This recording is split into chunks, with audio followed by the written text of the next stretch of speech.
Saudara, rasa duka mendalam masih dirasakan keluarga Presiden Republik Indonesia ke-6 Susilo Bambang Yudhoyono atas meninggalnya Ani Yudhoyono serta ibunya Siti Habibah. Ya, pada 9 September kemarin juga bertepatan dengan hari ulang tahun SBY ke-70.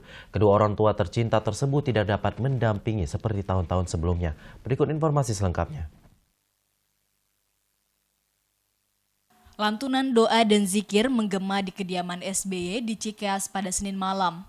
Menurut staf khusus SBY kepada redaksi TVRI Aceh, melalui pesan singkat bahwa 9 September merupakan 100 hari meninggalnya istri SBY Ani Yudhoyono dan juga peringatan ulang tahun ke-70 SBY.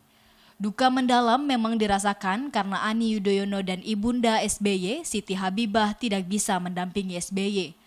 Presiden Republik Indonesia ke-6 SBY ini juga menyampaikan dalam sebuah sambutan yang diberi nama pidato kontemplasi mengatakan bahwa akhir-akhir ini kasih sayang dan rasa persaudaraan ini melemah, sementara kebencian jarak dan permusuhan di antara komponen bangsa yang berada identitas menguat untuk kita harus mengambil tanggung jawab agar menghentikan dan membawa ke arah benar.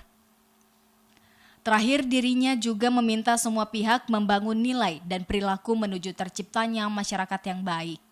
Tim Liputan TVRI Aceh melaporkan.